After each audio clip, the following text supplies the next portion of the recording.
As promised, same hat, same jacket, same shirt. It's only been about 15 seconds since my last video where I opened up a new pipe, the new Stanwell little apple that I got. So if you're watching this video and you didn't see that one, after this video is done, if you're curious about little Stanwell, made in Denmark Stanwell, uh, head over to the page and check out the video. It was a little estate pipe I got, and I really like it. Really like it so far. But this video is it's a tasting session video, tobacco review, tobacco smoking and talking about it and making no sense whatsoever type of video. And we're smoking Peter Heinrich's Golden Sliced. This tobacco here is a really good example of why I don't like to do first impression videos on tobaccos, and why I generally like to spend some time with the tobacco to where I'm pretty much almost out most of the time before I do a review. I mean, this is all that I have left, essentially. And then there's a tiny little piece of flake in here, and then some rubbed out, just some rubbed out stuff. That's a tiny little piece of flake, and then about a half a bowl of rubbed out stuff. So I mean, I got about, probably 5-6 more bowls, and then this guy's gone. So, and I really like doing that because the more air this gets without drying out, the more it's going to change. In my opinion, it almost always changes for the better. Just tobacco really likes air time, and if it's not getting dry, it seems to really benefit from breathing a little bit. So the first, my first few bowls of this stuff, even letting it dry out, rubbing it out or leaving it out and letting it dry out, we're still like steamy and just kind of like overly hot. Not a lot of flavor, not a lot of complexity. But recently, it's just turned into like, rich, bready, slightly grassy, but mainly like rich, sweet, bready. Just been beautiful smokes. And the tin note when I first opened it was more like that citrusy, grassy, and now it's just like if you told me this stuff was cased in something, I would believe it. And I don't know if it is or it isn't. I don't think it is. I don't think that they state any kind of a casing or a topping on it. Maybe they do. Maybe they have like a slight honey topping or something, but that's what it smells like to me. It smells like it's got a very slight honey or molasses type topping. I mean, that's the tin note I'm getting off of this. Honey, bread, molasses. And if you don't like to smoke tobacco that tastes like a nice piece of wheat bread with some honey or some molasses or something on it, I don't know what to tell you, man. Oh, I could smell that all day. It's like when you pour. It's like when you have a glass of some whiskey just smells better than others. And I'm a bourbon guy. Some bourbon just smells so much better than others. I remember the first experience I had with Wild Turkey 13. Wild Turkey 13, not Russell's 13. Wild Turkey 13.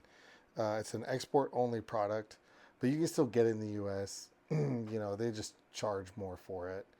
But I got lucky, found a guy, had one, wanted to sell it, got a good deal. It was still expensive, but it got a good deal. And the first time I poured it, man, I was with some buddies, and we all poured it, and they're smelling, drinking, and stuff, and I was just sitting there, and I'm like, I don't even want to drink this stuff. It just smelled so good, and I couldn't explain why. It was just like something about it just hit me, in the exact right place. And oh man, couldn't put my finger on it, but I just sat there and smelled that glass for probably 10 minutes before I took a sip because it just smelled so good. And that's what this tobacco is like for me. Like, man, if I wasn't worried about it drying out, I would just have it sitting next to me and I just every 5 minutes just smell it, you know. Anyway, uh, smoking my little Sarah L Tang, um, apple-ish billiard, sort of a bent apple-ish billiard thing. It's not really an apple, but it's pretty chubby and pretty round for a billiard. So, like an eggy apple type of deal.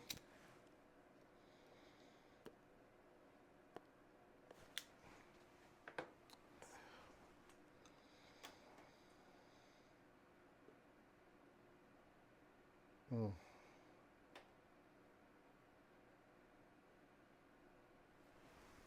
I guess I should say too. I bought this one, or I got this in June of 2023, and it's been open for probably 3 months, 2, 3 months, maybe even longer.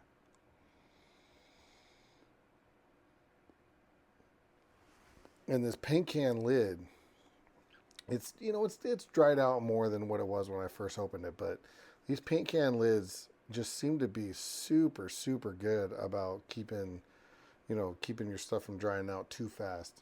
And where I live, it's not super dry or anything like that anyway, so it kind of helps. It's actually kind of probably the perfect climate for keeping tobacco in a tin like this for 3, 4, 6 months. Because it'll just slightly dry out. It's just slightly drier than what's in here. So, which is good because I like my tobacco to be not dry, but on the drier side. Probably drier than most people like their tobacco. But it still have a little bend. I don't like it crispy, obviously. Or it's like kindling or something. But you can bend it, but it's you know I like it that way. It just to me it just smokes better and behaves better. You don't get gurgle. It doesn't get steamy generally.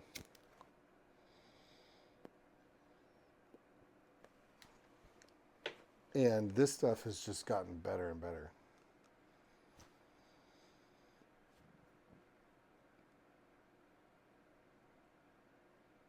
Mm. You get a lot of those same notes um, that come through in the tin note. They come through in the smoke. Molasses, a little bit of cinnamon or baking spice, sweet, honey, slightly grassy, bready, just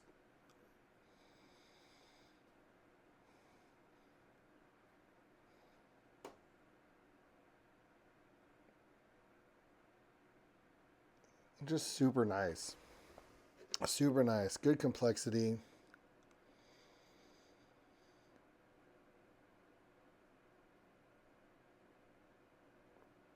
Oh, okay, interesting. I did not paying attention to this at all. A medium strong, subtle, fruity, sweet blend processed into a sweet, long cut Virginia flake. So this is all Virginia, which I did know. Delicate citrus notes, deliciously refined with a mild aroma of forest honey and ripe orange. Most of you guys are going to be like, bullshit, you read that before. That's where you're coming with the. I swear I did not. I swear to God. Just got lucky.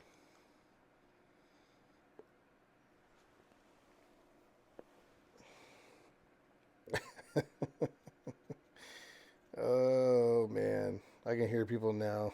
Just, yeah, right. Yeah. Even a broken clock is right twice a day.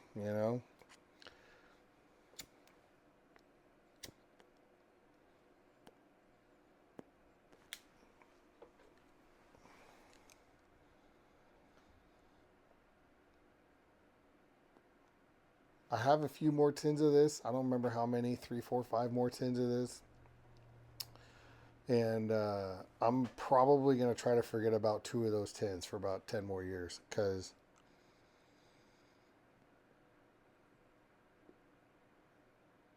If it's this rich after only 2 years of sitting in a tin, I can't imagine what 10, 15, 20 years would do to it.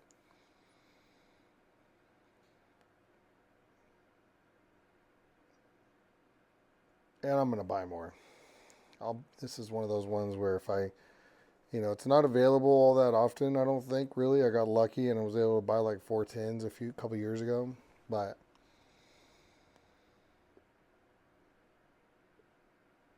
there's a few blends.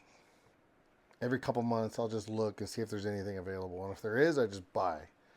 Um, and this is going to probably be on that list of one where if it's available, I'm going to buy it.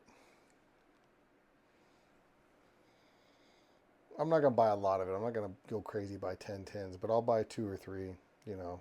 And if I can end up with 2 or 3 every couple years, that's fine. Because I'm not going to smoke 2 or 3 tins a year of this.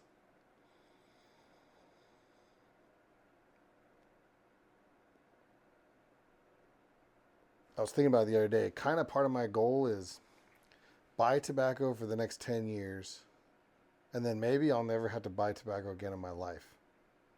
Probably won't. I could probably, if I bought, if I kept up my pace of buying tobacco, which is, I don't buy a lot anymore.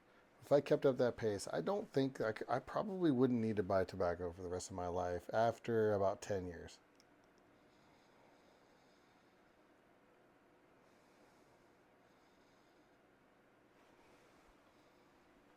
But that's not really fun. I like buying tobacco.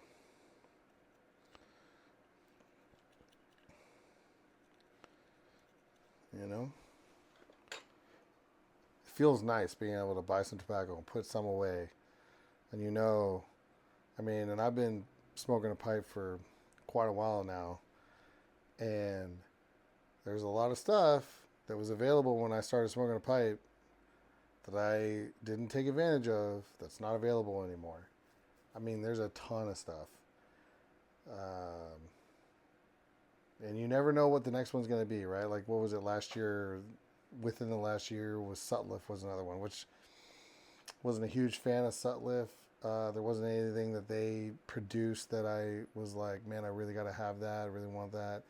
McClellan, though, I really liked the McClellan Red Virginias. McCraney's was another one with their Red Virginia stuff. I have 2 old tins of McCraney's red stuff that I'm just sitting on. Part of me thinks I should just open them and smoke them. I think one of them's I don't remember the years of them, but they're at least 20 years old each. But when you open them and smoke them, they're gone. So that might be one of those ones where I open it, I'll smoke a couple bowls, and then I'll put it in a jar and I'll put it back away for a couple years or something like that. I don't know, but I did not take advantage of the McClellan. I don't really have any McClellan. I might have a stray 10 or 2 here and there, but all the bulk stuff I've already smoked it all. And like some of those McClellan bulk Red Virginia Periques, oh man, they're so good. I wish I could get my hands on more of that, but it's just gone. It's just gone.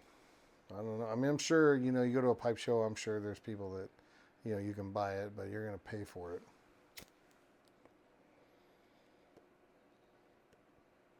When I started smoking a pipe up until whenever McClellan went out of business, first 10, 15, 10 years, 12 years, I smoked a pipe.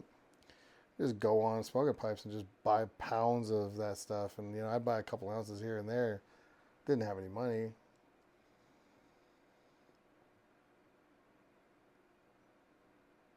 And there was no way to know. There was no way to know that that stuff was going to be gone.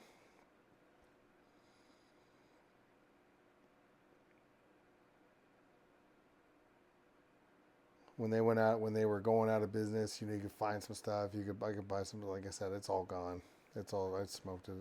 Didn't really get to buy that much because again, I think at that time didn't have kind of the money for it. I think we were either buying a house or doing something that was like I bought what I could afford and that was it, and it sucked, but kind of is what it is. there's other tobaccos you can, I can smoke. There's plenty of good stuff out there, but just feeling nostalgic for some of that stuff.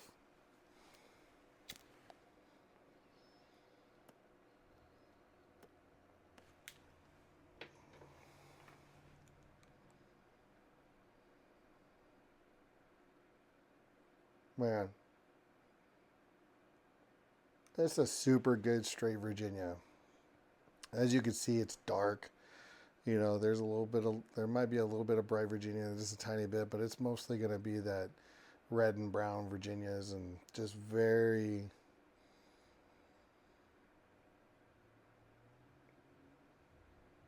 rich and sweet and bready and good. A little bit of baking spice, nice complexity, like a nice toasted note, just very, very nice.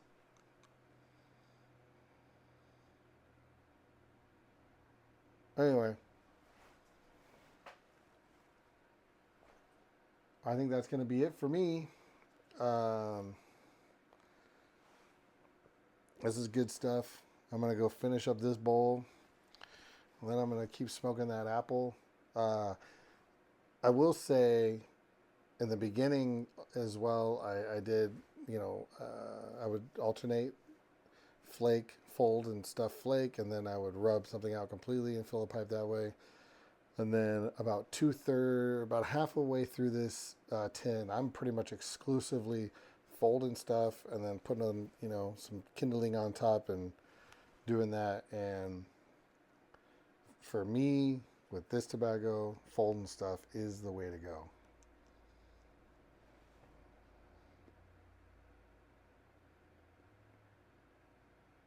Yeah. All right. Till the next one. Adios.